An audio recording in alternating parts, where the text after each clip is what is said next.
विश्व के लिए इसको आवाज नहीं आ रही, पूरे विश्व के लिए मान्य कर दिया और इसको कहा है कि अपने जीवन में हमें उतारना भी चाहिए। और आज तो हमें इसकी महत्ता भी इतनी पता चल गई है इस कोरोना के काल में कि जहां हमारा अस्पतालों में भी दवाइयों से इलाज नहीं हुआ तो डॉक्टरों ने भी योगा का ही सहारा लिया, वहां पर भी प्राणायाम और योगासन कराए गए।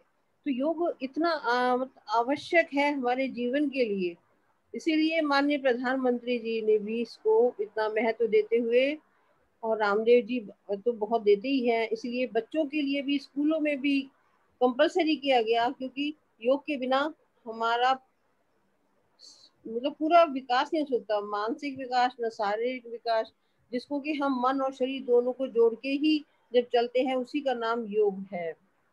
योग का मतलब ही एक आत्मा और शरीर का मिलन है। और उसी में आप देखोगे हमारे इतिहास को अगर हम देखें तो हमारे स्वामी विवेकानंद जी इतना अच्छा ध्यान लगाते थे और इतने महान बन गए। और ये नहीं कि वेशभूषा पे कुछ नहीं होता, उन्होंने जाके अमेरिका जैसी जगह में भी वहां पे भारत का डंका बजा दिया या भारत की का सम्मान बढ़ाया।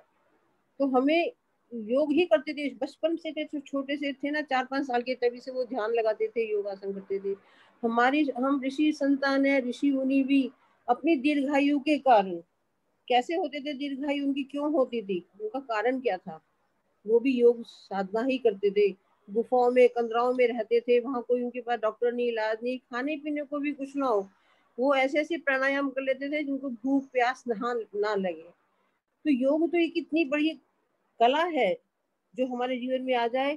अभी आपने पीछे सुना होगा 1-2 साल पहले बच्चे कुछ गुफा में घुस गए थे, फंस गए थे, और वहां पर उनके जो टीचर थे उन्होंने योग के कारण ही उनको प्राणायाम करा करा के 14-15 दिन तक उनको भूखा नहीं मरने दिया, वो जिंदा निकले बच्चे। आप ये देखो कितने कितने कमाल। हम अगर इतिहास को खंगाले तो बहुत ऐसे मिलेंगे कि योग हम लगेगा कि वास्तव में हमें योग साधना करनी चाहिए। पढ़ाई के साथ हमें योग साधना बहुत आवश्यक है। और फिर दूसरी तरफ हम आते हैं, हमारी परंपरा में ही हमारे जगत गुरु कृष्ण भगवान, वो भी योगेश्वर कहलाए। उन्होंने गीता जी में जितने भी ये तो अध्याय तो खैर बाद में व्यास जी ने बांटे हैं, लेकिन पहले से उन्होंने जो भी कहा वो ऐसी साधना बन गई कि वो हर अध्याय का नाम ही एक योग के ऊपर पड़ गया, और उनका नाम ही योगेश्वर है, क्योंकि उन्होंने जो गीता जी में कहा वो सब योग के ही ऊपर कहा, ये समझो।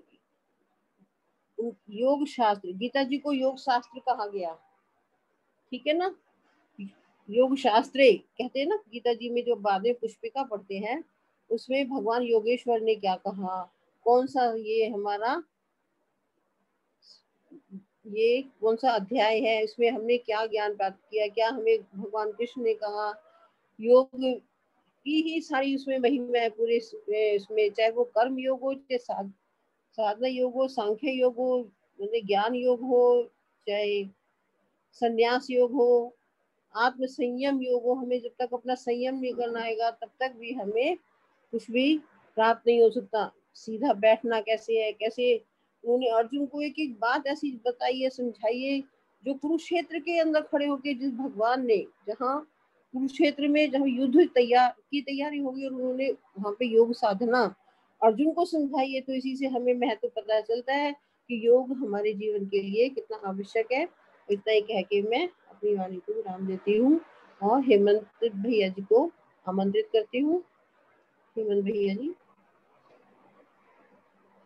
शुक्रिया दीदी, शुक्रिया। सभी को नमस्कार, सभी पेरेंट्स को नमस्कार। जैसा कि आप सभी जानते हैं कि आज हम 7 अंतर्राष्ट्रीय योग दिवस मना रहे हैं, और गीता परिवार और सनातन धर्म पब्लिक स्कूल पीतमपुरा, ये दोनों मिलके इस दिन को आज सेलिब्रेट कर रहे हैं। तो एक तो सबकी वीडियो मुझे ऑन चाहिए, क्योंकि केवल सुनने का कार्यक्रम नहीं है, करने का है, और आपको साथ में योग करना है। जो भी बच्चे अभी प्रोटोकॉल आपको बताएंगे वो प्रोटोकॉल आयुष मिनिस्ट्री का है, और पूरे विश्व में आज इसी प्रोटोकॉल के आधार पे योग का अभ्यास किया जाता है। तो इसमें कुछ कुछ बेसिक आसन होंगे, प्राणायाम होंगे, इन सबका आपको अभ्यास करना है। तो बस हम इंतजार कर रहे हैं हमारी मैम का, वो बस जुड़ने ही वाले हैं। फिर हम कार्यक्रम की शुरुआत करते हैं। तब तक आप ऐसी जगह पे सेट हो जाइए जहाँ पे कैमरा ऑन करके आप बैठे हुए प्रैक्टिस करते हुए दिखें। और अनुष्का, आप तब तक वैष्णवी और यशिका को भी को होस्ट बना दीजिए कि उनको स्पॉटलाइट में लेना ज़्यादा इजी हो हमारे लिए। लेकिन वैष्णवी, यशिका, अपना माइक ऑन नहीं करना, हम आपको खुद स्पॉटलाइट में ले लेंगे जब आप परफॉर्म करोगे। ये कार्यक्रम कैसा रहेगा एक बार आपको थोड़ा सा बता दूं। अनुष्का अग्रवाल हमारे स्कूल की और ज्योति लोधी कार्यक्रम को संभालेंगी। एक बार अनुष्का, हमारी प्रिंसिपल मैम हमारे साथ जुड़ चुकी हैं, एक बार उन मैम को भी को होस्ट आप बना दीजिए।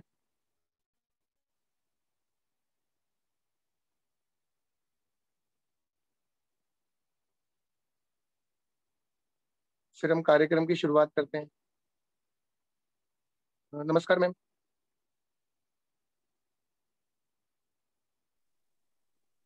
नमस्कार हेमंत, सभी बच्चों को नमस्कार।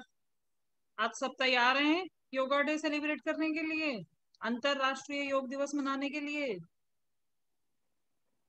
हाँ जी मैम, पूरी तरीके से तैयारी है बच्चों की। ये म्यूट पे हैं हाँ सभी, में हैं, ठीक केवल है। हम। हाँ जी।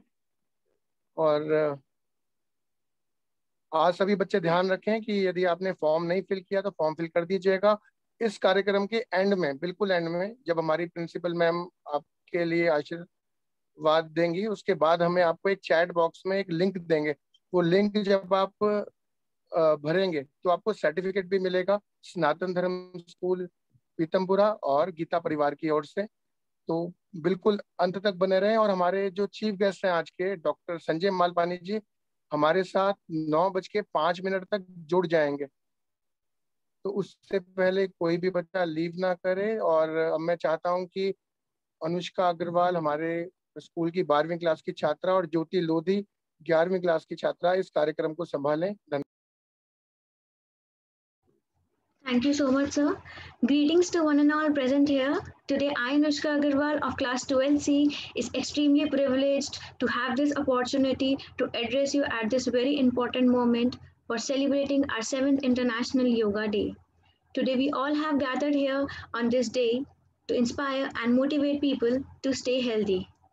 Theme of our 7th International Yoga Day is योग के साथ रहें, स्वस्थ रहें।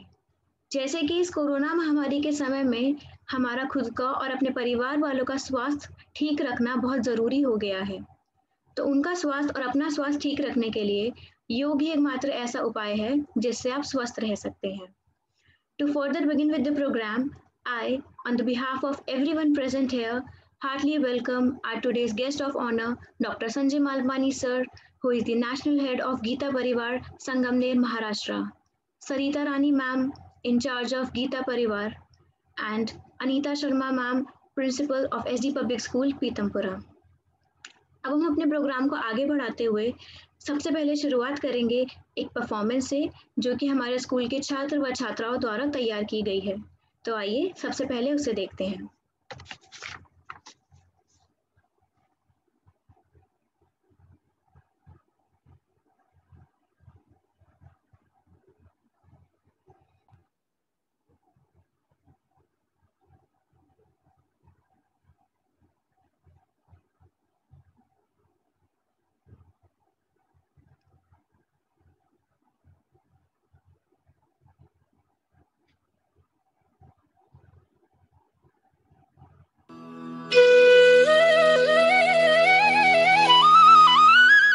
जटाटवी गलज्जल प्रवाह पावित स्थले गले वलम विलम। वीडियो नहीं आ रही। वीडियो एक बार आई थी, एक बार दोबारा लेके आओ, मैं बताऊंगा आपको, फिर शुरू करना। हाँ, अब आई थी, पहले आई थी। अब आ रही है सर? नहीं नहीं नहीं, शुरू करो, मैं बताता हूँ। हाँ, अब आई, फिर चली गई।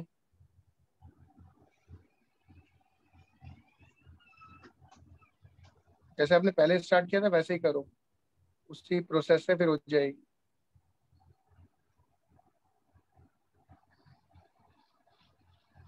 और इस वीडियो में तब तक मैं बता दूं, डॉक्टर संजय मालपानी जी की आवाज़ है स्टार्टिंग में, और डॉक्टर संजय मालपानी जी के बारे में जितना कहें उतना कम है, और वो जल्दी ही हमारे साथ जुड़ेंगे और आपको आशीर्वाद प्रदान करेंगे। तो आप बने रहिएगा अंत तक। आप शुरू कर दो अनुष्का। जी सर, मैं कर रही हूँ, 1 मिनट। शो हो रही है आपको?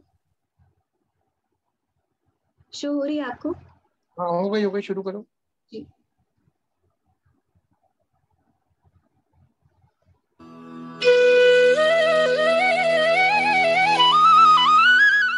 जटाटवी गलज्जल प्रवाह पावित स्थले गलेव लंब्य लंबिताम भुजंग तुंग मालिकाम डमट डमट डमट डमन निनादवट डमरवयम चकार चंड तांडवम तनोतु न शिव शिवम जटाकटाह संभ्रम भ्रमण निलिंप निर्झरी विलोल वीचिवल्लरी विराजमान मूर्धनि धगत धगत धगत ज्वलल लाटपट्ट पावके किशोर चंद्रशेखरे रतिः प्रतिक्षणम मम।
योग साधना योग उपासना योग साक्षात ईश्वर।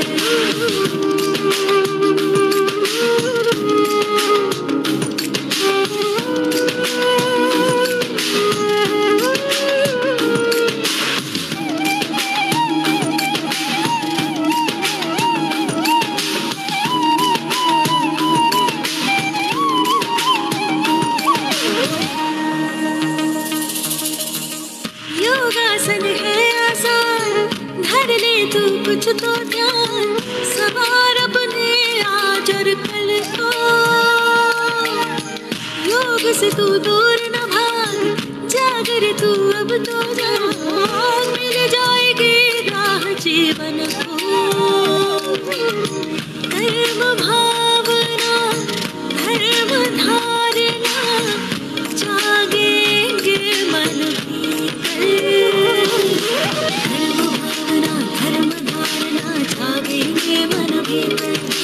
योग साधना योग उपासना योग साक्षात ईश्वर। विश्व में फैली रोग निराशा की विपदाएं, योग से ही उपचार करके सबको मिटाए। शक्ति कामना भक्ति याचना पूरी योग से ही कर। शक्ति कामना भक्ति याचना पूरी योग से ही कर। शक्ति कामना भक्ति याचना पूरी योग से ही कर। योग साधना योग उपासना योग साक्षात ईश्वर। योग साधना योग उपासना योग साक्षात ईश्वर।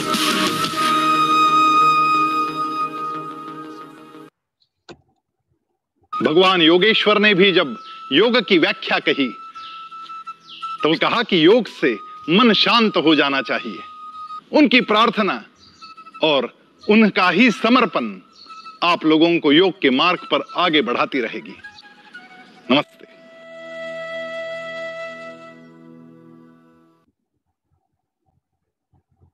अब हम अपने प्रोग्राम की आगे की शुरुआत करेंगे एक प्रोटोकॉल से, जिससे आपको कराएंगी ज्योति लोधी, कक्षा 11वीं की छात्रा। Jyoti, over to you. आप सभी को मेरा नमस्कार। आज की योगा प्रोटोकॉल की शुरुआत सबसे पहले एक मंत्र के साथ करेंगे। इसके लिए मैं आप सभी से रिक्वेस्ट करूंगी कि आप अपने योगा मैट्स के ऊपर खड़े हो जाएं, पैरों में 2 से 3 इंच का गैप करें और अपने हाथों को अपनी कमर के ऊपर रखें। आंखें बंद करें और मेरे पीछे इस मंत्र का उच्चारण करें। संवत्सरत्वं, संवत्सरत्वं, संभवनास्ति, जानता, देवभागे, यथा पूर्वे, संजमान उपासते। आप अपने दोनों हाथों को रख करें, आंखों पर रखें और धीरे धीरे अपनी आंखें खोलें। अब हम स्टार्ट करेंगे कुछ सूक्ष्म व्यायाम यानी कि स्मॉल एक्सरसाइजेस के साथ। सबसे पहले हम करने जा रहे हैं नेक एक्सरसाइजेस यानी कि आपकी गर्दन की मसल्स को स्ट्रॉन्ग बनाने के लिए कुछ एक्सरसाइज। इसके लिए आप अपने योगा मैट पर खड़े हो जाएं, पैरों में 2 से 3 इंच का गैप रखें और अपने हाथों को अपने कमर के ऊपर रखें। पहली एक्सरसाइज के लिए आपको अपनी गर्दन को पहली काउंट पर ऊपर की ओर लेके जाएं, अथवा सेकंड काउंट पर नीचे की ओर लेके जाएं। और ध्यान रखिए कि फर्स्ट और सेकंड काउंट के बीच में आप नॉर्मल पोजीशन में लेके आए अपनी गर्दन को, इसके बाद नीचे की ओर लेके जाएं। इसे हम 5 बार दोहराएंगे। 1 2। ये भी ध्यान रखें जो भी सर्वाइकल के मरीज हैं मेरे अपनी गर्दन को नीचे से बना लेके जाएं, सिर्फ नॉर्मल पोजीशन और पीछे की ओर लेके जाएं। 1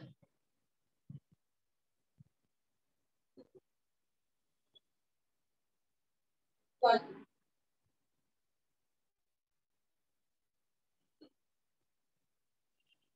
1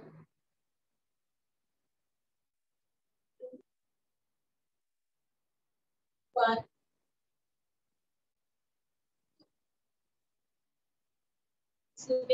अब हम अपनी गर्दन को राइट डायरेक्शन की ओर लेफ्ट डायरेक्शन की ओर लेके 1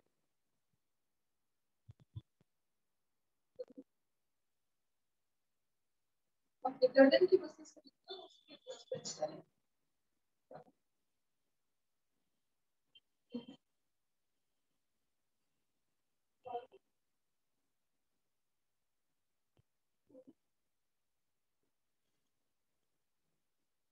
1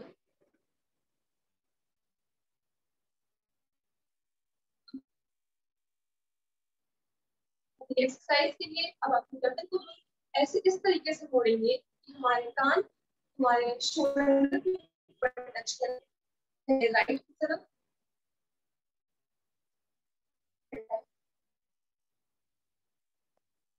1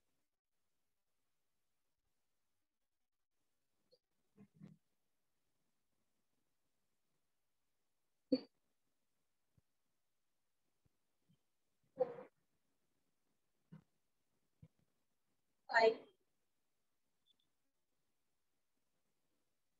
6। अगले हम करने वाले हैं नेक रोटेशन। इसमें हम अपनी गर्दन को क्लॉकवाइज अथवा एंटी क्लॉकवाइज डायरेक्शन में घुमाएंगे। आप इसे ऐसे भी समझ सकते हैं कि अपनी गर्दन को हम जिस डायरेक्शन में कहीं की स्पीड होती है उस डायरेक्शन में घुमाएंगे। 1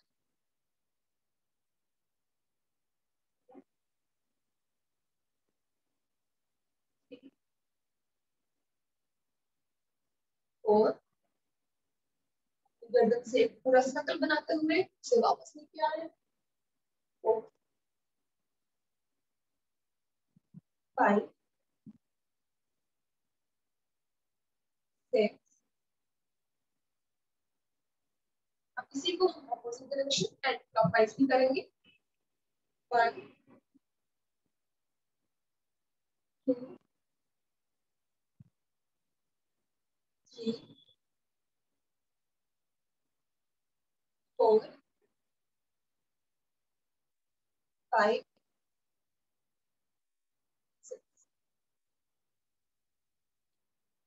अगली एक्सरसाइज हम करेंगे आई मूवमेंट्स, यानी कि आपकी आंखों के लिए एक्सरसाइजेस। एक्सरसाइज के लिए तो अपनी आंखों को ऊपर और नीचे की ओर लेके जाएंगे, ध्यान करेंगे ना कि आपकी गर्दन। चलिए 1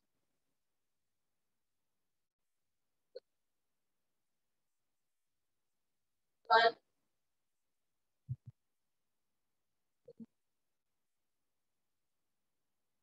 1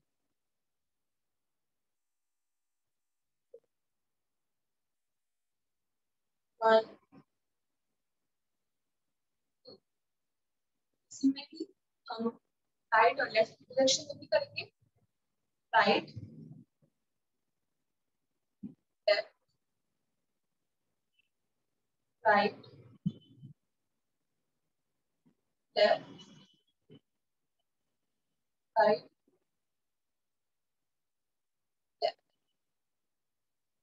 इसमें आई रोटेशन करेंगे, क्लॉकवाइज और एंटी क्लॉकवाइज। पहले करेंगे क्लॉकवाइज 1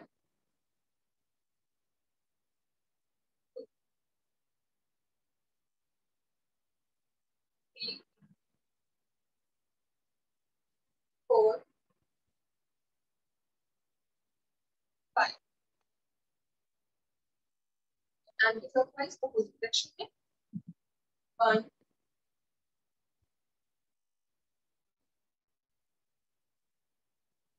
3 4 5। अब अगली एक्सरसाइजेस हम करने वाले हैं शोल्डर मूवमेंट्स। आपके शोल्डर्स के लिए एक्सरसाइजेस। ये एक्सरसाइजेस आपके शोल्डर मसल्स और बोन्स को स्ट्रांग बनाएंगी। इसके लिए मैं चाहूंगी कि आप अपने हाथों को साइडवर्ड एक्सटेंड करें, उंगलियों को मोड़ें और हथेलियों से अपने शोल्डर्स को टच करें। इसमें अब आपको इनवर्ट्स क्लॉकवाइज रोटेट करना है दोनों शोल्डर्स को। 1 2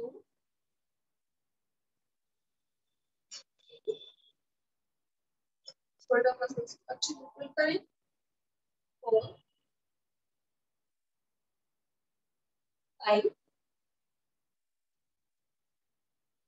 6 7। इसी को एंटी क्लॉकवाइज भी करेंगे। 1 2 3 4 5 6।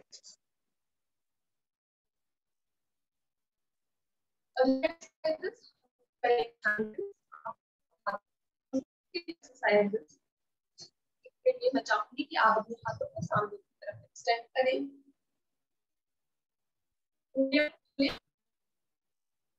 टाइटली मुट्ठी बंद करें। सेकंड काउंट पे खोलें। 1 2 1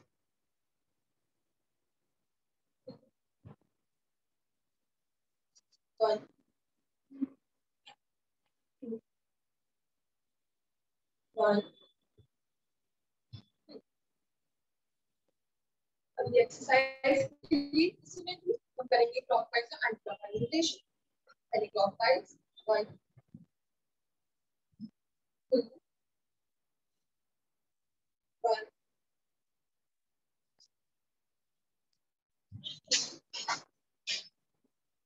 1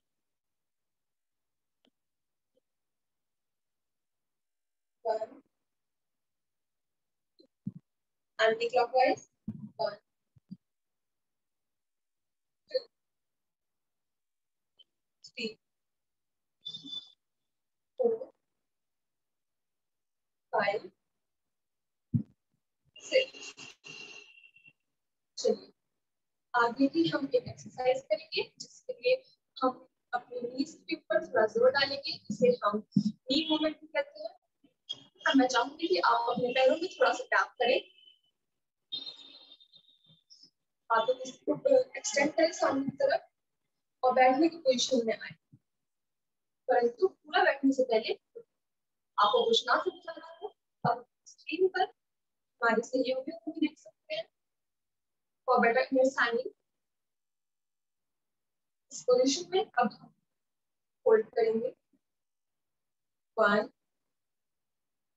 2 3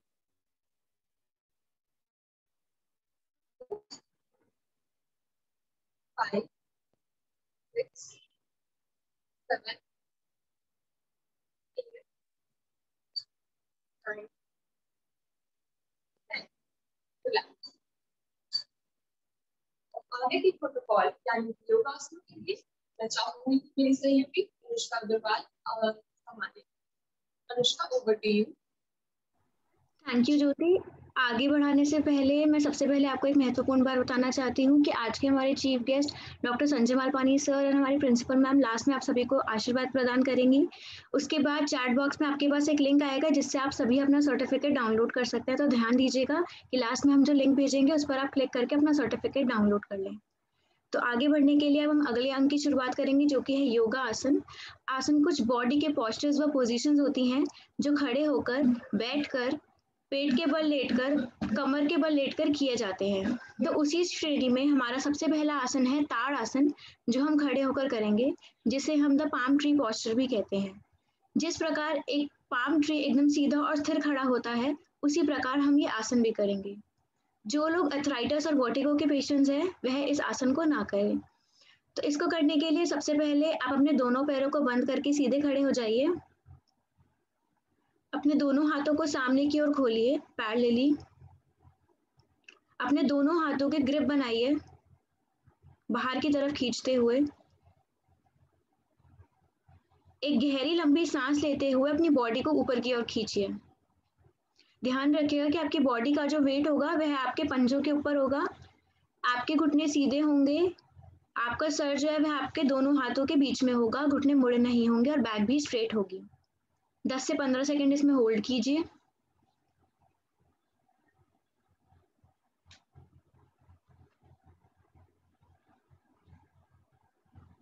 This आसन brings stability and congestion to your mind.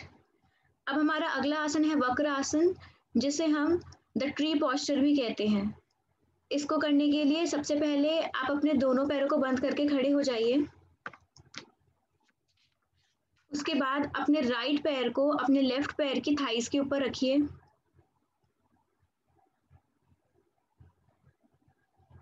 इतना करने के बाद एक गहरी लंबी सांस लेते हुए अपने हाथों को ऊपर की ओर लेकर जाइए और नमस्कार मुद्रा बनाइए।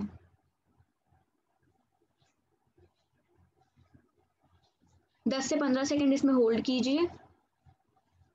किसी ऐसी वस्तु को देखिए जो हिल ना रही हो, जिससे आपका कंसंट्रेशन बना रहे। आपका घुटने सीधे होंगे।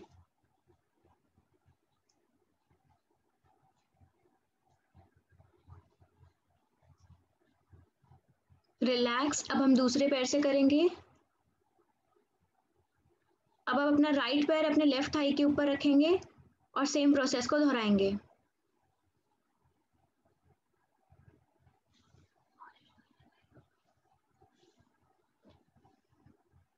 दस से 15 सेकंड इसमें भी होल्ड कीजिए। This asana improves your neuromuscular coordination and brings balance to your body.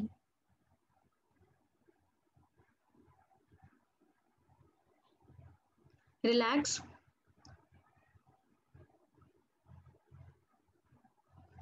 अब अगला आसन हम करेंगे पादहस्त आसन, जिसे हम the hands to feet posture भी कहते हैं।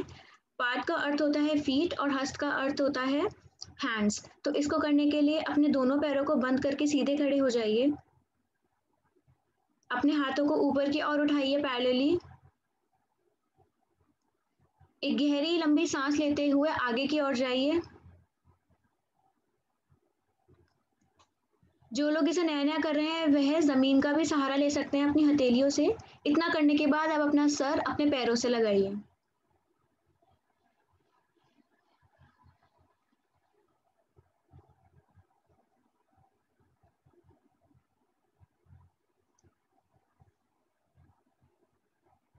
This asana makes your spine flexible and improves your digestive system.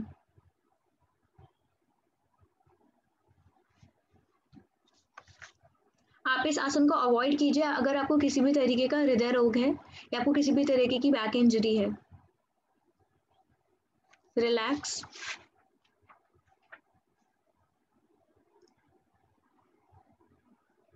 अब हमारा अगला आसन है अर्ध चक्र आसन, जिसे हम द हाफ व्हील पोस्चर भी कहते हैं।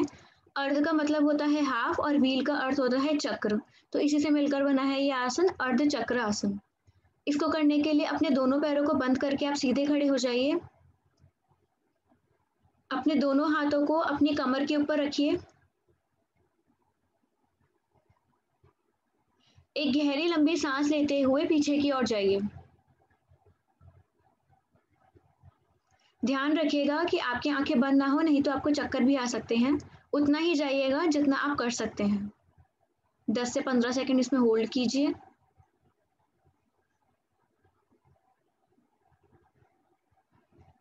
This asana makes your spine flexible and improves your spinal nerves.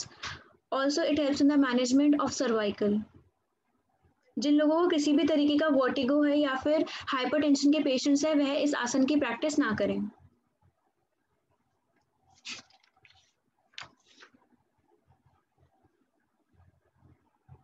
धीरे धीरे वापस आ जाइए।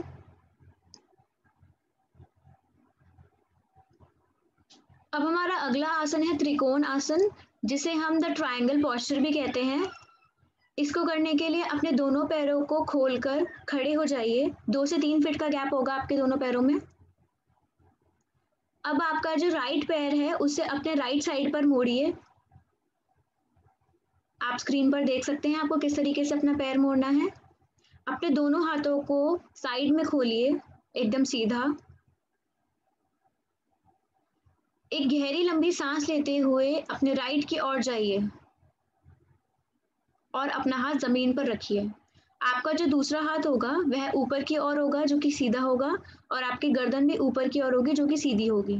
ध्यान रखिएगा कि आपके जो दोनों हाथ और आपका जो सर है वह एक लाइन में होगा। 10 से 15 सेकंड इसमें होल्ड कीजिए।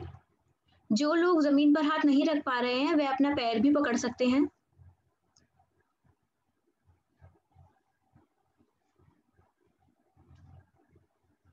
This asana makes your spine flexible and strengthens your calf and thigh muscles. जिन लोगों को स्लिप डिस्क या सेटिका की किसी भी तरीके की बीमारी है या फिर कोई एक्यूट स्पाइनल इंजरी है, अभी अभी उनकी एब्डोमिनल इंजरी हो चुकी है, वह इस आसन की प्रैक्टिस ना करें।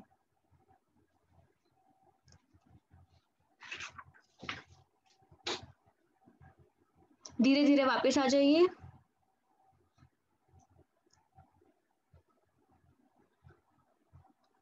अब हम करेंगे बैठने वाले आसन।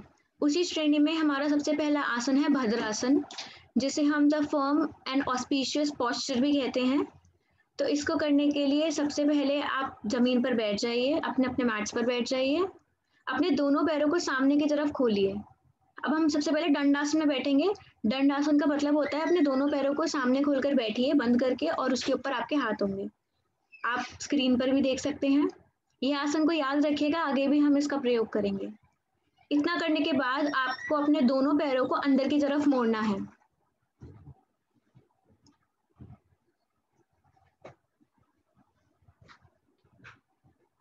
जमीन की तरफ मोड़ना है। ध्यान रखिएगा कि आपके जो घुटने हैं वह जमीन से लगे हुए हों।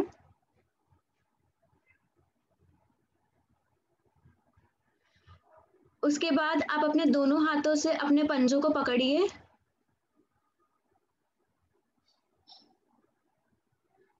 और ध्यान रखिएगा कि आपके जो घुटने हैं वह जमीन से लगे हुए हों। 10 से 15 सेकंड इसमें होल्ड कीजिए। This asana brings stability to your mind and to your body. Also, it helps when people are experiencing severe abdominal pain. जिन भी लोगों को एथराइटिस या फिर सेटिका की प्रॉब्लम है वह इस आसन को ना करें।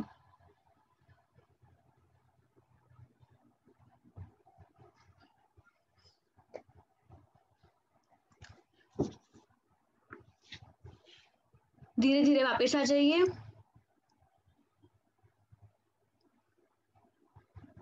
अब अगला आसन है हमारा वज्रासन, जिसे हम थंडर बोल्ट पोस्चर भी कहते हैं। इसको करने के लिए आप दंडासन में बैठे हुए हैं। उसके बाद अपने पैरों को साइड की तरफ से मोड़ते हुए आप अपने पैरों के ऊपर बैठिए। कुछ उस प्रकार अपने पैर मोड़ेगा कि आपके घुटने से लेके जो आपके पंजे तक का रीजन है वह जमीन से लगा हुआ हो। अपने दोनों हाथों को अपने घुटनों के ऊपर रखिए। आपकी बैक स्ट्रेट होगी, आपका फेस भी सीधा होगा। नॉर्मल ब्रीदिंग रखिए और 10 से 15 सेकंड इसमें होल्ड कीजिए।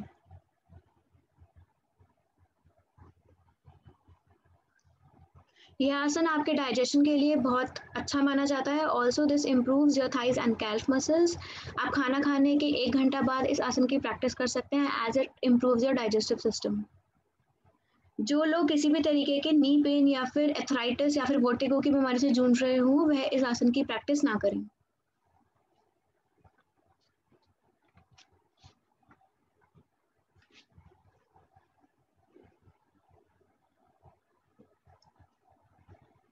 धीरे धीरे वापस आ जाइए।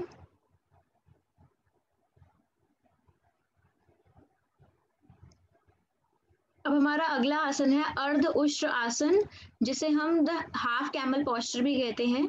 इसको करने के लिए आप दोबारा से वज्रासन में बैठ जाइए। वज्रासन में बैठ जाने के बाद आप अपने घुटनों से लेकर अपने लोअर बैक का रीजन ऊपर तक उठाइए। ध्यान रखिएगा कि आपके घुटने से लेकर पंजे तक का रीजन जमीन पर ही होगा। उसके बाद आप अपने दोनों हाथों को अपने कमर के ऊपर रखिए। एक गहरी लंबी सांस लेते हुए पीछे की ओर जाइए। ध्यान रखिएगा कि आपकी आंखें बंद ना हो, नहीं तो आपको चक्कर आ सकते हैं। आपके घुटना और आपके पैर दोनों की दोनों जमीन पर लगे होने चाहिए। जितना आप कर सकते हैं आप उतना ही कीजिएगा। 10 से 15 सेकंड इसमें होल्ड कीजिए।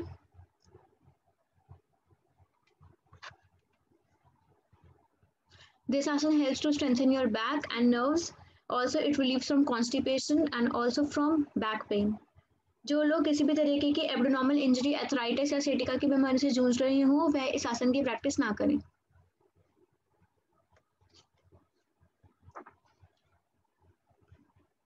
धीरे धीरे वापस आ जाइए।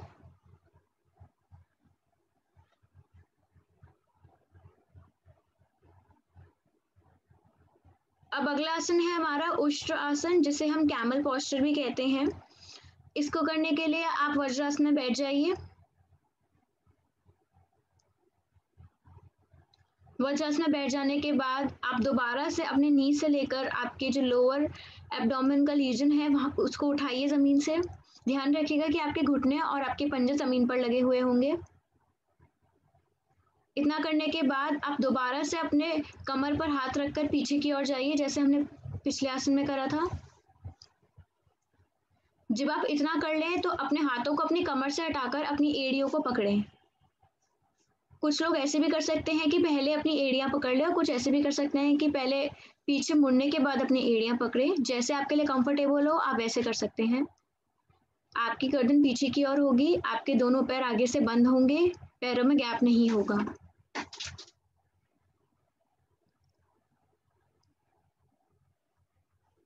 दिस आसन इज यूजफुल। जिनको आंखों की बीमारी है या फिर उनका आई साइट वीक है वह इस आसन की प्रैक्टिस करें। Also it helps in relieving from neck pain and back pain.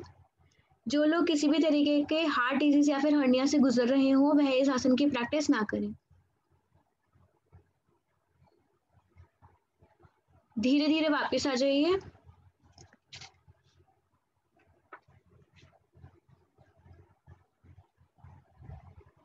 अब अगला आसन है हमारा शशांक आसन।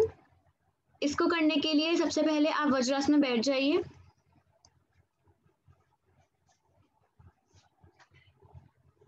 वज्रासन में बैठ जाने के बाद अपने पैर इसी पोजीशन में खोलिए। आप वज्रासन में ही होंगे परंतु आपके पैर खुले हुए होंगे। आप स्क्रीन पे भी देख सकते हैं किस प्रकार आपको करना है।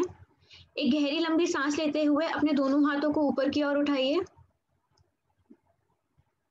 फिर सांस छोड़ते हुए आगे की ओर जाइए। कुछ इस प्रकार जाइएगा कि आपका जो स्टमक से लेकर चिन तक का रीजन है वह जमीन से लगा हुआ हो। आपके दोनों हाथ भी जमीन से लगे हुए हों। पीछे से आपके हिप्स नहीं उठेंगे। 10 से 15 सेकंड इसमें होल्ड कीजिए। This asana helps to reduce stress and anxiety. Also, it relieves from constipation. जिन लोगों को एक्यूट बैक एक है, मतलब काफ़ी पुराने समय से उन्हें कमर में दर्द है या फिर उनको घुटनों में दर्द रहता है या आर्थराइटिस की प्रॉब्लम है, तो वह लोग यह आसन ना करें।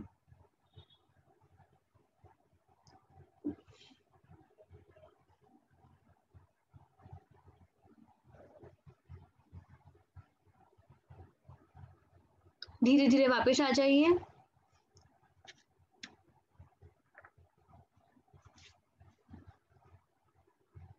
अब अगला आसन है हमारा उत्तान मंडूका आसन, जिसे हम स्ट्रेच्ड अप फ्रॉग पॉस्चर भी कहते हैं। तो उत्तान का अर्थ होता है अपराइट और मंडूका का अर्थ होता है फ्रॉग। तो इस आसन को करने के लिए सबसे पहले आप वज्रासन में ही बैठ जाइए।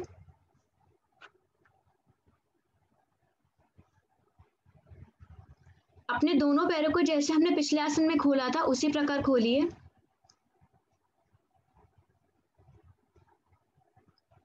इतना करने के बाद अपने दोनों हाथों को एक गहरी लंबी सांस लेते हुए ऊपर की ओर उठाइए। उसके बाद आपका जो राइट हैंड है उसे अपनी कमर की, आपकी जो बैक होती है उसकी लेफ्ट हैंड को अपने लेफ्ट बोन पे रखिए बैक के, और राइट हैंड को अपनी राइट बोन पे रखिए बैक की। फॉर बेटर अंडरस्टैंडिंग आप स्क्रीन भी देख सकते हैं। ध्यान रखिएगा आपकी बैक स्ट्रेट हो और आपका कंसंट्रेशन एक जगह बना रहे, आपके घुटने जमीन से लगे हुए हों। 10 से 15 सेकंड इस आसन में होल्ड कीजिए।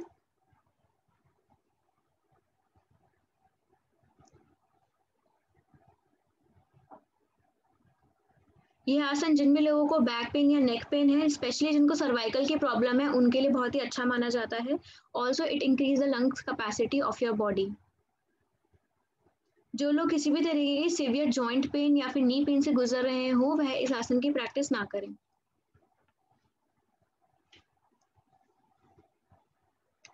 धीरे धीरे वापस आ जाइए।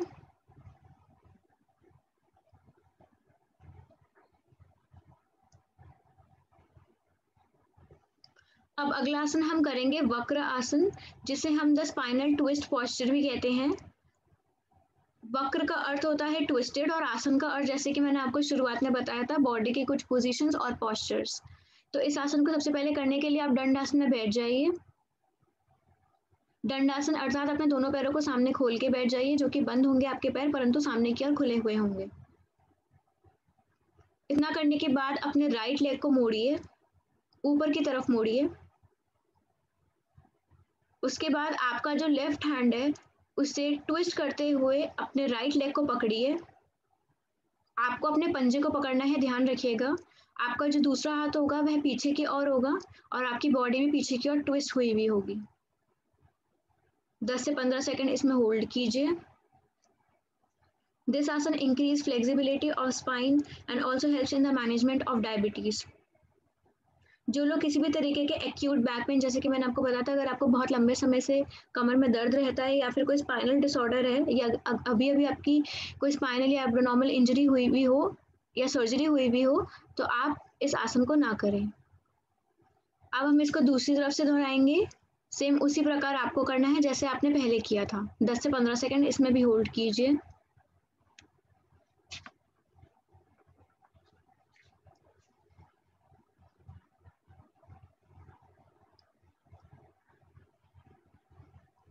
धीरे धीरे वापस आ जाइए।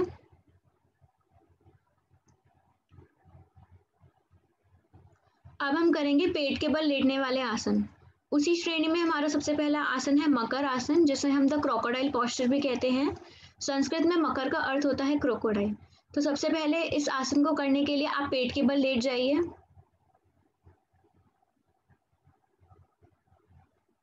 उसके बाद अपने दोनों हाथों को एक दूसरे के ऊपर रख के उसके ऊपर अपना मुंह रखिए। आपके पैर पीछे से खुले हुए होंगे थोड़े, और इसमें रिलैक्स कीजिए। ध्यान रखिएगा कि आप किसी भी तरीके की एक्सटर्नल सराउंडिंग वॉइस पर ध्यान ना दें, सिर्फ अपनी बॉडी का कंसंट्रेशन पर ध्यान दीजिए और अपनी बॉडी को रिलैक्स करने का प्रयास कीजिए।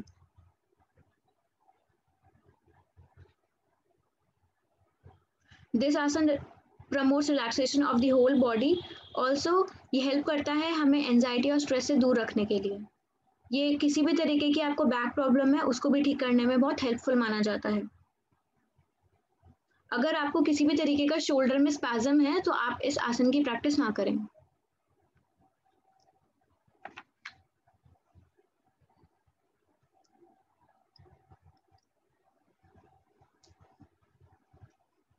धीरे धीरे वापस आ जाइए और इसी स्थिति में लेट जाइए। अब अगला आसन हम करेंगे भुजंग आसन, जिसे हम द कोबरा पोस्चर भी कहते हैं। भुजंग का अर्थ होता है स्नेक और कोबरा, और आसन का अर्थ होता है पोस्चर्स और पोजीशंस, जैसे कि मैंने आपको बताया था। तो इसको करने के लिए सबसे पहले आप अपने दोनों पैरों को पीछे से बंद कर लीजिए।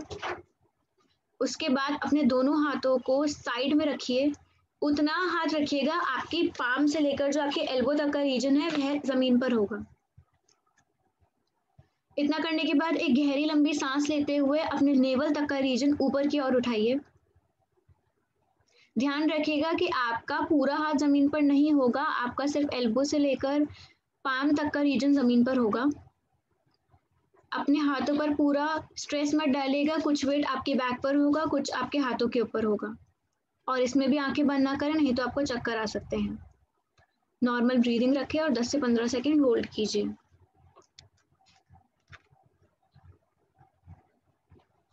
This आसन helps to reduce stress and anxiety. Also, it helps to reduce abdominal fat. जिन लोगों को किसी भी तरीके का बैक एक है वह इस आसन को ना करें।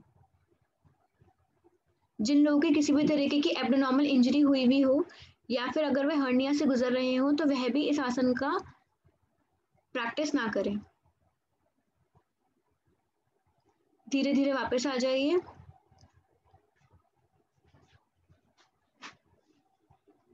अब इसी स्थिति में हम हमारा अगला आसन करेंगे जो है शल्भ आसन, जिसे हम द लॉकस्ट पोस्चर भी कहते हैं। तो सबसे पहले इसको करने के लिए आप अपने दोनों पैरों को हाथों को पीछे की ओर रखिए। आप उस प्रकार अपने हाथ रखिएगा कि आपका जो हथेली है वह जमीन से लगी हुई हो। उसके बाद आप अपने दोनों हाथों को अपने थाइस के नीचे रखिए, मतलब साइड से आप अपने दोनों हाथों को स्लाइड करते हुए अपने थाइस के नीचे लेके जाइए। आपकी चिन जमीन पर लगी हुई होगी।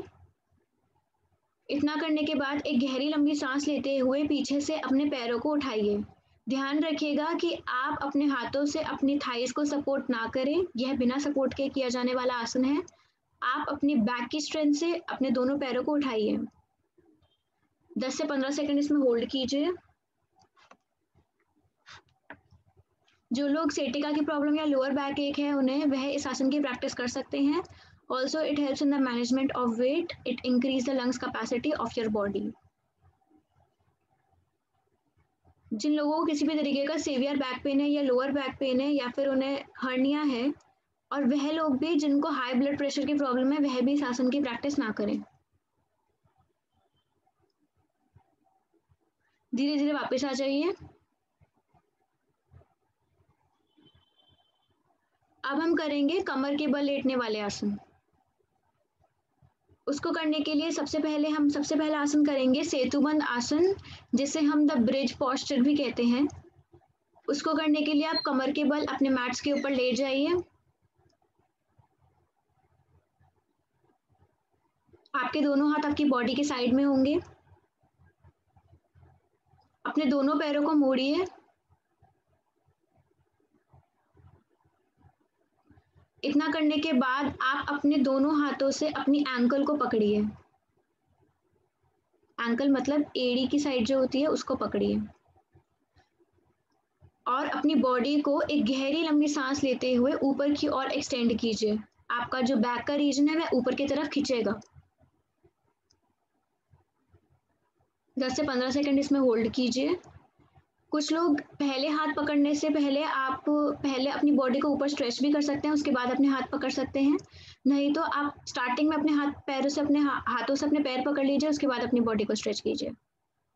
ध्यान रखिएगा कि आपका जो चिन है वह आपके चेस्ट से लगा हुआ हो और आपकी बैक फुली ऊपर की ओर स्ट्रेच हुई भी हो।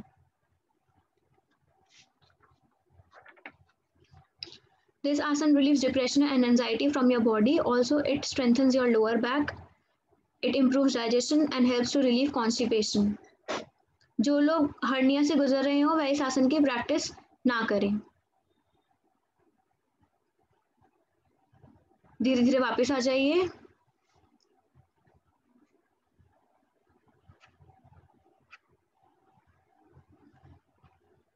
अब मैं आप सभी को एक महत्वपूर्ण बात बताना चाहती हूँ कि आज के हमारे chief guest doctor Sanjay Malpani sir हम सभी के बीच आ गए हैं। सबसे पहले तो thank you so much sir, आप अपना महत्वपूर्ण समय निकालकर हम सभी के साथ यहाँ पर आए।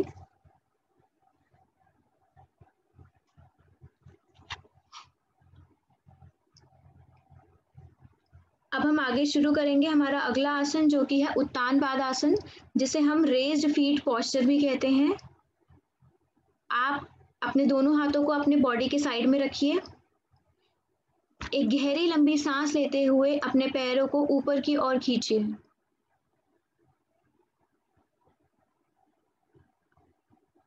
एकदम सीधे होंगे आपके पैर।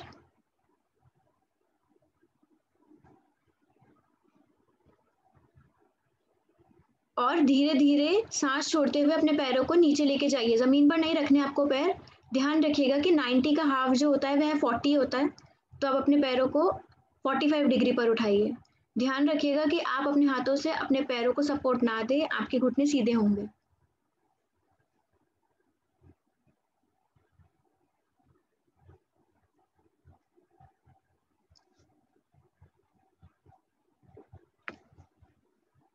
धीरे धीरे वापस आ जाइए।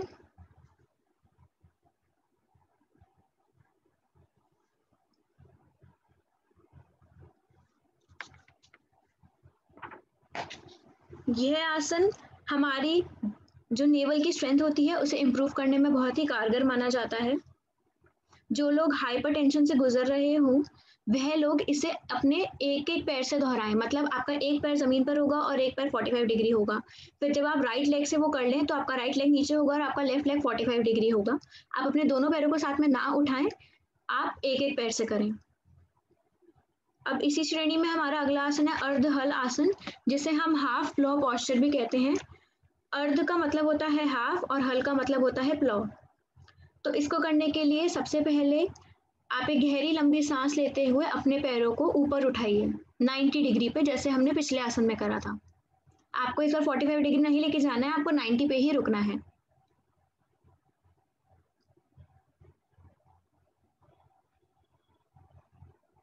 दस से 15 सेकंड इसमें होल्ड कीजिए।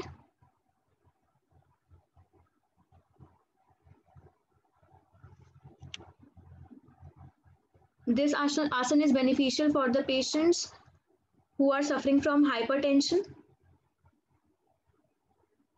जिन लोगों को किसी भी तरीके की एब्डोमिनल इंजरी या फिर हर्निया है वह इस आसन को ना करें।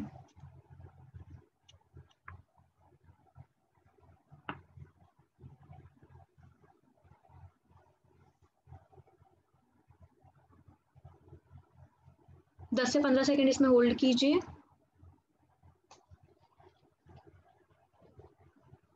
धीरे धीरे वापस आ जाइए।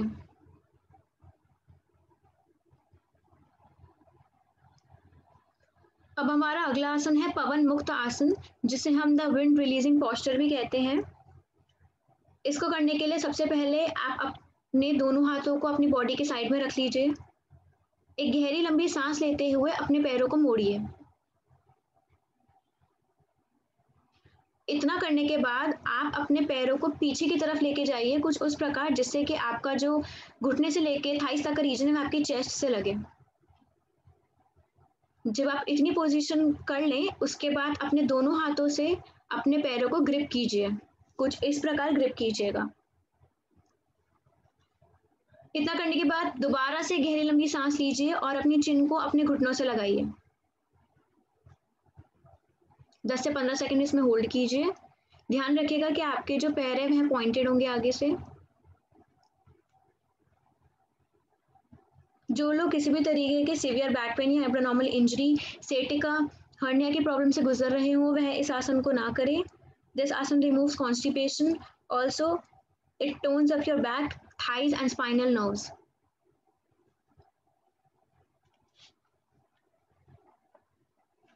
धीरे धीरे वापस आ जाइए।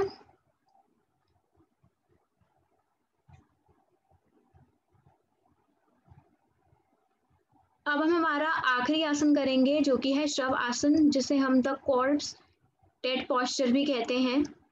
इसको करने के लिए उससे पहले मैं आपको कराने से पहले एक महत्वपूर्ण बात बताना चाहूंगी कि जब आप सभी प्रकार की क्रियाएं, आसन, सूर्य नमस्कार और प्राणायाम करके मुक्त हो जाएं, तब यह आसन किया जाता है जिससे आपकी बॉडी को फुल रिलैक्सेशन मिले। तो ध्यान रखिएगा कि जब आप इस आसन की प्रैक्टिस करेंगे तो आपको किसी भी तरह की एक्सटर्नल सराउंडिंग्स की वॉइसेस पर ध्यान नहीं देना है, सिर्फ अपनी इंटरनल हैप्पीनेस, अपनी इंटरनल स्ट्रेंथ पर ध्यान देना है। तो आइए इस आसन को करते हैं। आपको अपने दोनों हाथों को आपकी जो हथेली की साइड होगी उसको खोल लेना है, मतलब अपनी बॉडी से अपने हाथों को दूर रखिए। उसके बाद अपने हाथ को कुछ इस प्रकार रखिए कि आपकी जो हथेली है वह आसमान की ओर हो। अपने पैरों में हल्का सा गैप कीजिए, आंखें बंद कीजिए और रिलैक्स कीजिए। दिस आसन removes stress, anxiety and tension from your mind. Also, it helps in the management of stress.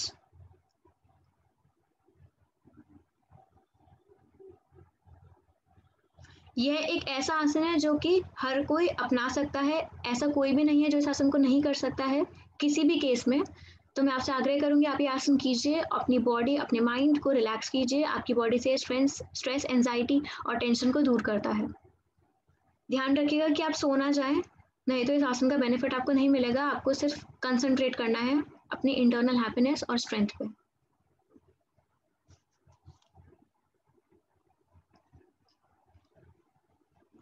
धीरे धीरे वापस आ जाइए।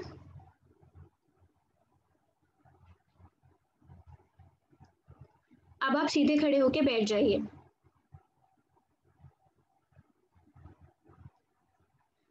अब हम अपनी अगली श्रेणी की शुरुआत करेंगे जो कि है प्राणायाम। प्राणायाम दो शब्दों से मिलकर बना है, प्राण और आयाम। प्राण का अर्थ होता है ब्रीदिंग और आयाम का अर्थ होता है control. So control on breathing is something what is known as pranayama. तो हम पहला प्राणायाम करेंगे अनुलोम विलोम प्राणायाम। इसको करने के लिए अगर आप किसी भी प्राणायाम की प्रैक्टिस कर रहे हो तो आप ये ध्यान रखिएगा कि आप वह कहीं पर भी कर सकते हैं, क्योंकि योग करने वालों के एज फैक्टर्स वेरी करते हैं। कोई भी योग कर सकता है।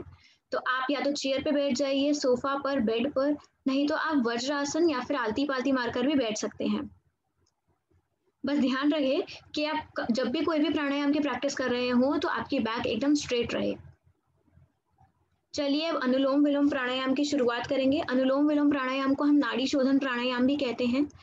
तो आप जो लोग आलती पालती मारकर बैठे हैं वे अपने एक हाथ को मुद्रा बनाकर अपने घुटने के ऊपर रखिए, नहीं तो जो लोग वज्रासन में बैठे हैं वे अपना एक हाथ अपने घुटनों के ऊपर रखिए। उसके बाद अपने सीधे हाथ को उठाइए। मेरे साथ स्टेप बाय स्टेप चलिए। पहले अपने सीधे हाथ को उठाइए। अपने सीधे हाथ का सबसे पहले एक मुट्ठी बनाइए। मुट्ठी बनाने के बाद अपना थंब बाहर निकालिए। उसके बाद आपके जो लास्ट की 2 फिंगर्स हैं उनको भी बाहर निकालिए। आपका जो राइट नॉस्ट्रिल है उसको बंद कीजिए अपने राइट हैंड के थंब से। आपने बंद कर लिया हो तो आपकी जो लेफ्ट नॉस्ट्रिल है उससे एक गहरी लंबी सांस लीजिए। 2 सेकंड के लिए सांस को रोकिए, जितने में आप अपने दोनों फिंगर से अपनी दूसरी नॉस्ट्रिल को बंद करें। जो सांस आपने ली थी उसको अपनी राइट नॉस्ट्रिल से छोड़िए। अब हम इसे दोबारा दोहराएंगे। राइट से सांस लीजिए, राइट को बंद कीजिए, लेफ्ट से छोड़िए।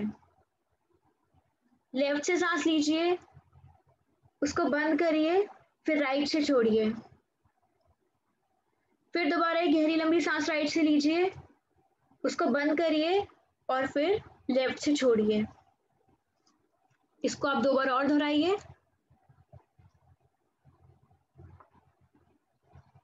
ध्यान रखिएगा कि आपकी ब्रीदिंग जो हो वो स्टेडी हो और कंट्रोल्ड हो।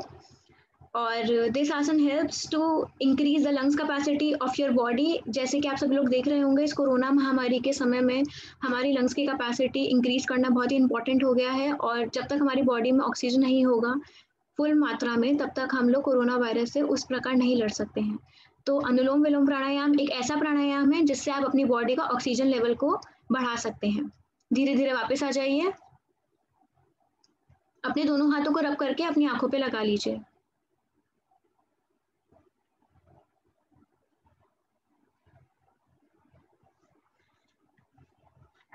प्रोटोकॉल का अंत यहीं पर करेंगे। अंत करने के लिए हम एक मंत्र से अपने प्रोटोकॉल का अंत करेंगे। उसके लिए आप लोग अपने हाथों को जोड़ लीजिए नमस्कार मुद्रा में, अपनी आंखें बंद कीजिए और मेरे साथ वह मंत्र दोहराइए जो मैं कह रही हूँ। आपको अपने आप को अनम्यूट नहीं करना है, आप अपने अपने स्थानों पर उसे दोहराइए। सर्वे भवन्तु सुखिनः, सर्वे सन्तु निरामय,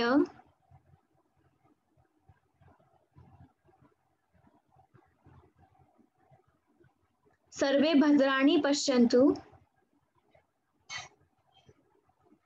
मा कश्चित् दुःख भाव भवेत्। ओम शांति शांति शांति। अब अपने दोनों हाथों को रब करके अपनी आंखों के ऊपर लगा लीजिए और मैं अपनी प्रोटोकॉल का अंत यहीं पर करूंगी। अब मैं चाहूंगी कि सरिता रानी मैम आए और 2 शब्द कहें।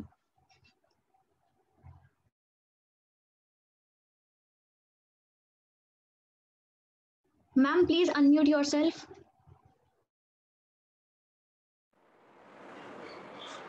जय श्री कृष्ण सभी को। जय श्री कृष्ण संजय भैया और माननीय प्रधानमंत्री अनीता शर्मा जी को भी मेरा सादर जय श्री कृष्ण, जिन्होंने आज हमें ये प्रोग्राम कर अपने साथ हमें जोड़ा। उनका बहुत बहुत धन्यवाद। और उसी के कारण हमारे बीच संजय भैया भी आए हैं, तो उनके लिए भी मैं कहना चाहूंगी कि जो एक महान व्यक्तित्व के धनी है, वैसे तो उनके बारे में कहना सूर्य को दीपक दिखाना है, लेकिन एक महान व्यक्तित्व के धनी और जो श्री राम चंद्र जी का जो मंदिर है उसके कोषाध्यक्ष श्री स्वामी श्री गोविंद देवगिरी जी महाराज के अत्यंत कृपा पात्र, और जिन्होंने बालकों के लिए डॉक्टरेट की हुई है, मनोवैज्ञानिक प्राप्त है जो, और जिनका विशाल व्यवसाय होते हुए भी वो कुशलता से अपनी और विद्वत से अपने ज्ञान से इतना व्यवहार कुशल है, इतना विशाल सब कुछ होते हुए भी, लेकिन गीता परिवार के लिए वो समर्थ है, समर्थ ज्ञान के भंडारी है। ज्ञान उनके ओत प्रोत बिल्कुल नस्ल में उनके ज्ञान भरा हुआ है, ज्ञान के भंडारी।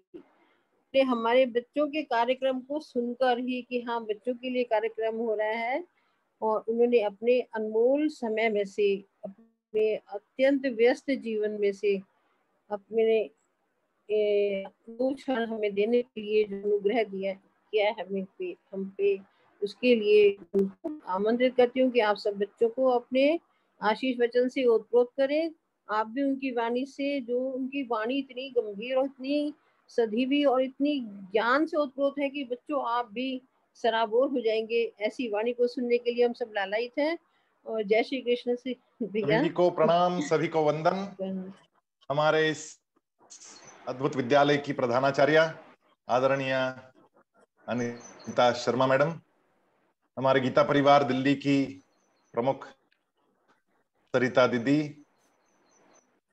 योग के क्षेत्र में एक अद्भुत काम कर खास करके दिव्यांग बच्चों को योग के एक बड़े व्यासपीठ पर लाने वाले हमारे मित्र हेमंत शर्मा जी, यहां पर उपस्थित सभी शिक्षक एवं प्यारे बच्चों,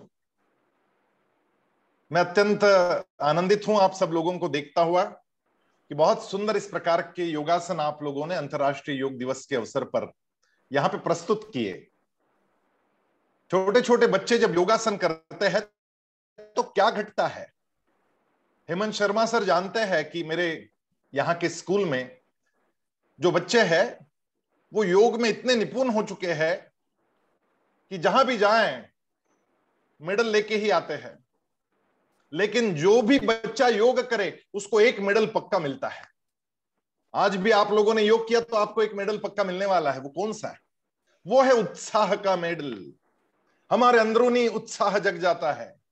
और हम लोगों ने एक प्रयोग किया बच्चों, आप लोग यदि आपके मार्क बिना पढ़ाई किए, मतलब जितनी पढ़ाई आप कर रहे हैं उतनी ही करते रहे, लेकिन उसके बावजूद आपको 10% एक्स्ट्रा मार्क चाहिए तो आपको एक काम करना पड़ेगा, योग प्रतिदिन करना पड़ेगा। क्योंकि हमने ये 3 वर्षों से प्रयोग किए और 3 वर्षों के प्रयोग में हमने ये जाना कि जब हम लोग नियमित रूप से बच्चों को योगासन कराते हैं, प्राणायाम कराते हैं, तब बच्चों की ग्रहण शक्ति, उनका ग्रास्पिंग पावर, उनकी स्मरण शक्ति, उनकी मेमोरी और उनकी आकलन शक्ति, ये सब बढ़ जाती है। अब ये कैसे, मैं आपको 2 मिनट में समझाऊंगा और फिर आपसे विदा लूंगा। ये एक बहुत अद्भुत प्रयोग मैं आपको बताने जा रहा हूं। अक्सर मैं जब छोटा बच्चा था तब ऐसा घटता था कि मैथ्स का पीरियड जब होता था ना, तो मैथ्स के पीरियड में मैं पिछले पन्ने पर कुछ ड्राइंग करता रहता था।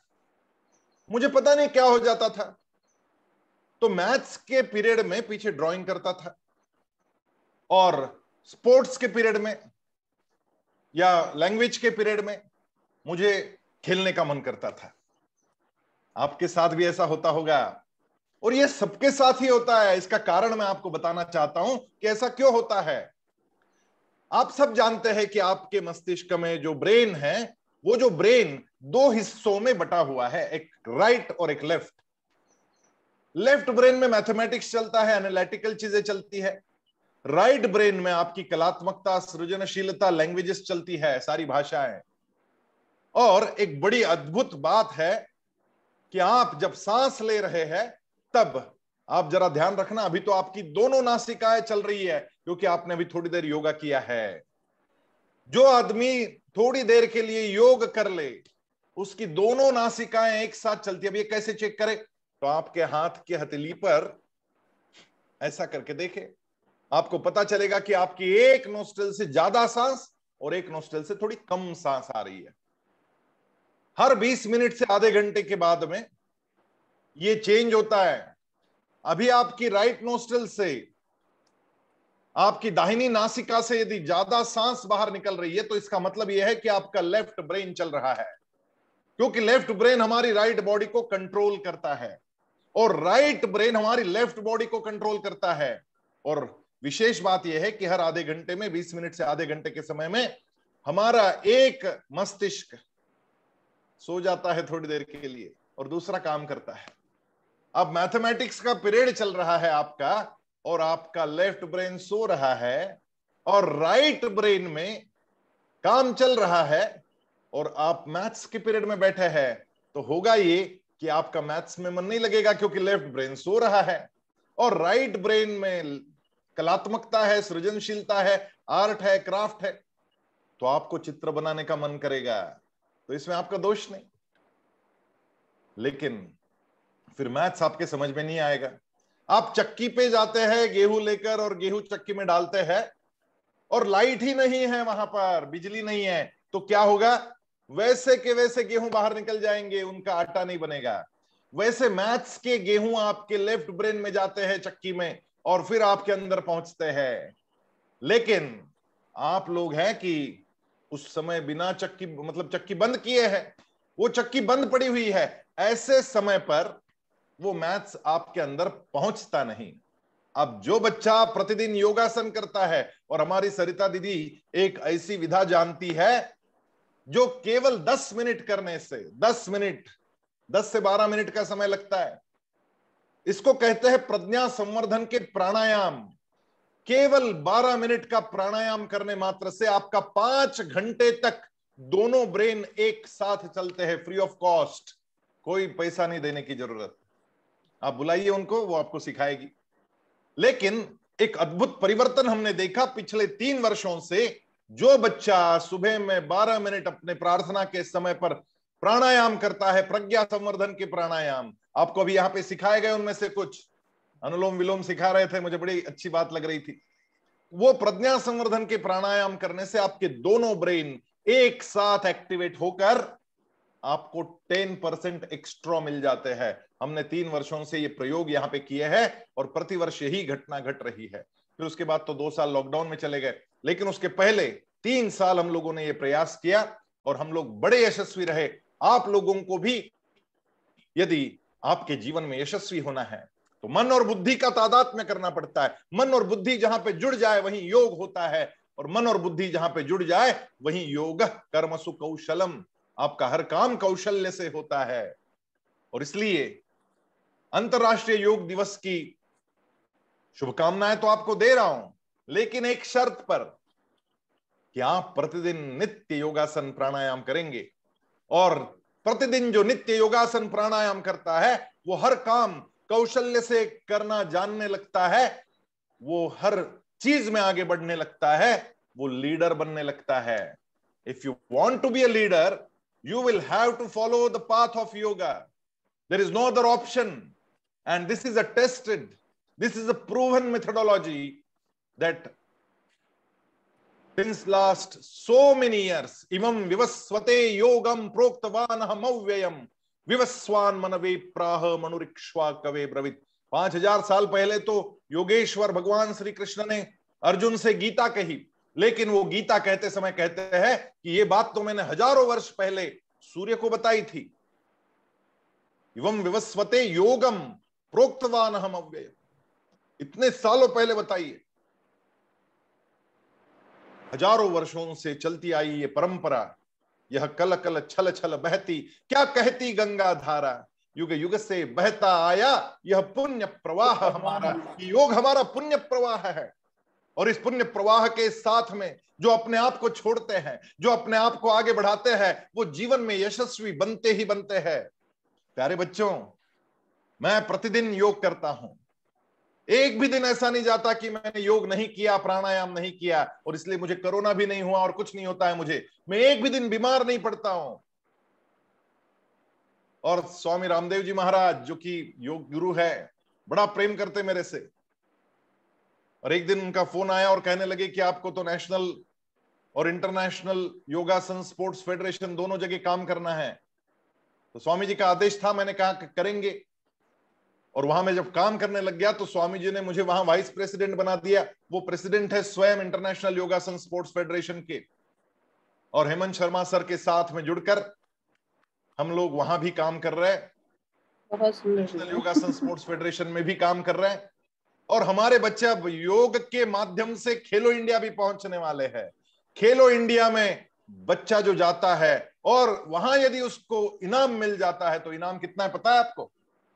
5 लाख रुपया 8 साल के लिए प्रतिवर्ष मिलता है, कुल मिला के 40 लाख रुपए।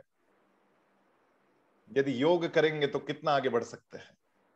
स्कॉलरशिप्स मिलती है, गवर्नमेंट जॉब्स में रिजर्वेशंस मिलती है, बहुत अच्छे जॉब्स मिलते हैं। पूरे विश्व में योग को चाहने वाले लोगों के समुदाय तैयार हो गए, और इसका कारण हमारे प्रधानमंत्री माननीय श्री नरेंद्र जी मोदी ने योग को अंतर्राष्ट्रीय योग दिवस बनाने के लिए पराक्रम किया, पुरुषार्थ किया, और उसके पश्चात योग को अच्छे दिन आए, और पूरे विश्व में आज योग के लिए लोग लालायित हैं। आइए इस योग के मार्ग पर आगे बढ़े, हंसते गाते खेल खेलते भारत मां के लाल चले।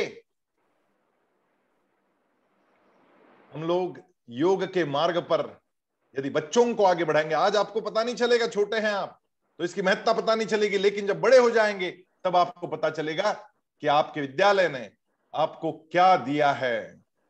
आपको जिस प्रकार का ज्ञान, सनातन ज्ञान जो कभी खत्म नहीं होने वाला, सनातन का मतलब होता है ऐसा ज्ञान जो कभी खत्म नहीं होता, वो पीछे भी था और आगे भी चलता रहेगा। तो ये सनातन धर्म स्कूल ने आपको जो योग का ज्ञान देने के लिए कटिबद्धता की है, मैं विद्यालय का प्रधानाचार्य आदरणीय अनिता शर्मा मैडम का, हमारे हेमंत शर्मा सर का बहुत हृदय से आभार व्यक्त करता हूं और आपसे विदा लेता हूं। जय श्री कृष्ण, जय योगेश्वर। जय Shri Krishna. Thank you so much sir, आप अपना महत्वपूर्ण समय निकालकर हम सभी के बीच आए और अपना आशीर्वाद हम सभी को प्रदान किया। Now I request our honorable principal Miss Anita Sharma ma'am to address the program and to give her valuable inputs to everyone. आप सभी का नमस्कार। मैं हृदय से गीता परिवार का धन्यवाद करती हूँ कि इस प्रोग्राम को ऑर्गेनाइज करने में उन्होंने सहयोग दिया। और सरिता जी और श्री संजय मालपानी जी का स्वागत भी करती हूँ, अभिनंदन भी करती हूँ और धन्यवाद भी करती हूँ कि वे आज हमारे साथ जुड़े।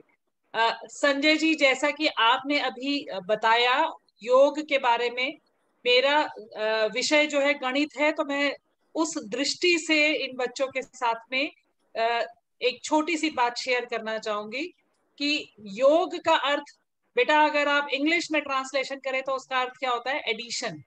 तो जब आप किसी चीज को ऐड करते जाते हैं धीरे धीरे धीरे धीरे करके, तो वो संख्या बहुत बड़ी हो जाती है। तो इसी प्रकार से जब आप योग करते हैं तो आप क्या कर रहे हैं? आप अपने समय को, अपनी ऊर्जा को, अपने मन को और अपनी बुद्धि को, सबको एक जगह सबका समन्वय करके, सबका योग करके जब आप ध्यान में बैठते हैं या आप योग मुद्राओं को आप अभ्यास करते हैं, तो आपकी सारी एनर्जी जो है वो ऐड होती जाती है। और अगर आपकी सारी एनर्जी ऐड होती जाएगी तो उसका जो रिजल्ट है आपको वो कैसा मिलेगा?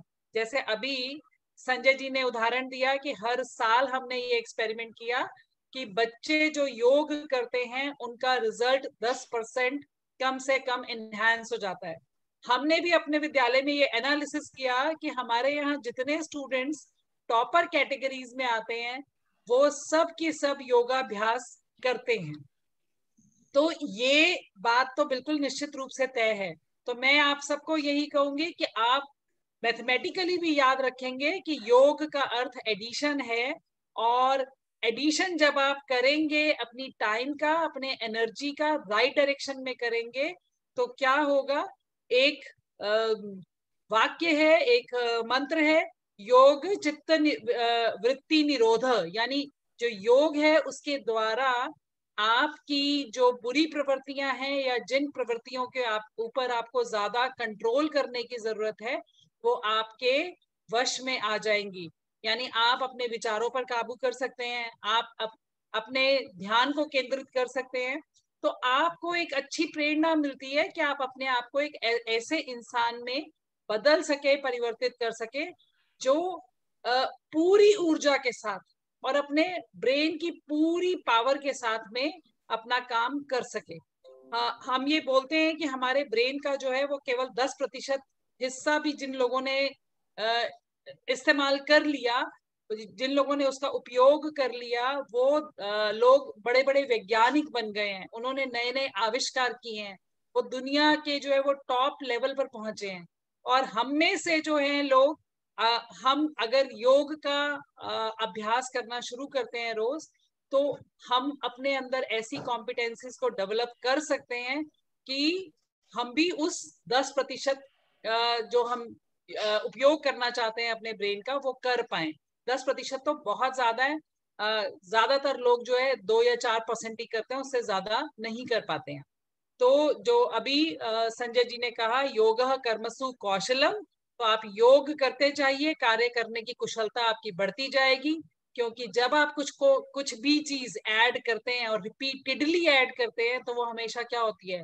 मल्टीप्लाई कर होती है। आप 2 + 2 + 2 + 2 4 टाइम्स करोगे तो वो क्या बन जाता है?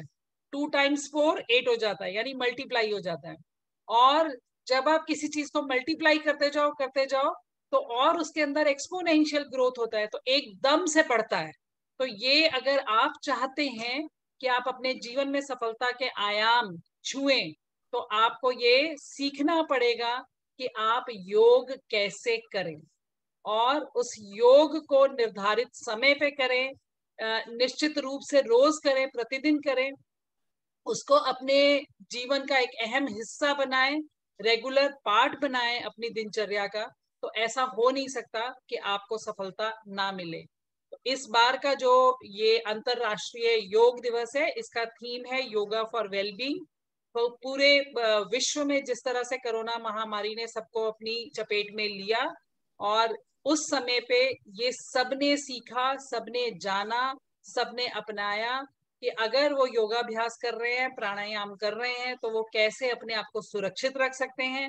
अगर कोई डैमेज कोरोना की वजह से हो गया है तो उस डैमेज से बचने के लिए वो कैसे अपनी लंग कैपेसिटीज को इंक्रीज कर सकते हैं, कैसे अपनी इम्यूनिटी को बढ़ा सकते हैं, ये सब योगाभ्यास के द्वारा सीखा गया। तो योग वो विधा है जो हमेशा सर्वे भवन्तु सुखिना की कल्पना करती है, और खाली कल्पना नहीं करती है, उसको प्रैक्टिकली कैसे अचीव किया जा सकता है ये सिखाती है। तो हम इसी भावना के साथ सर्वेशाम सुखिना भवन्तु आज के इस कार्यक्रम का अंत करेंगे।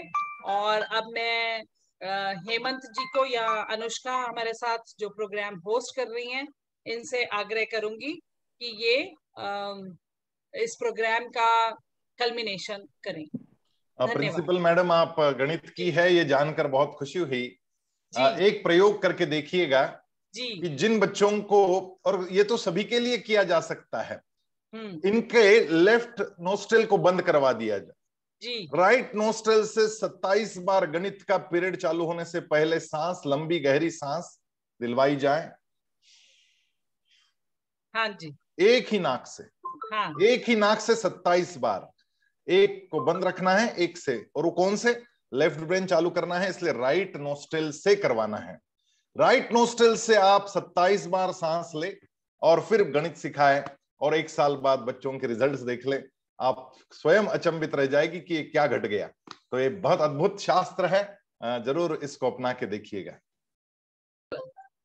हम अवश्य करेंगे ये प्रयोग। बहुत बहुत धन्यवाद आपके इस सुझाव के लिए भी, और इसको मैं आज ही से जो है हम इसको अपनाएंगे और इसको एक कंपल्सरी एक्टिविटी अपनी क्लास में बनाएंगे।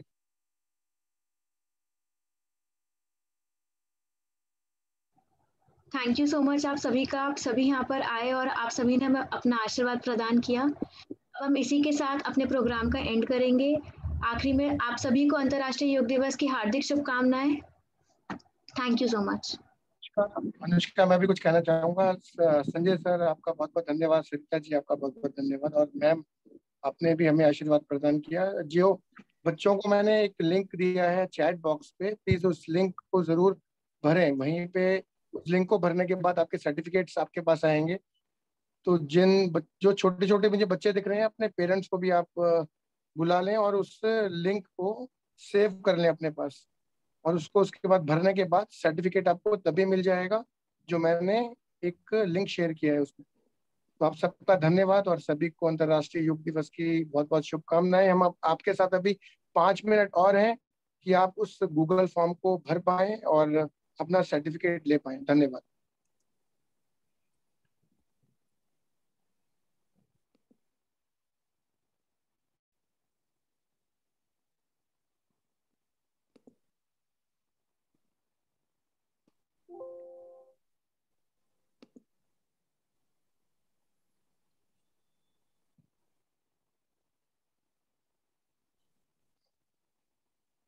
हेमंत सर, मैं इजाजत लेना चाहूंगा। बहुत बहुत धन्यवाद आपका। बहुत बहुत धन्यवाद सर आपका कि आप हमारे साथ जुड़े सर। बहुत बहुत जुड़े धन्यवाद। रहेंगे जी, योग है तो जुड़ना है। Thank you sir, thank you.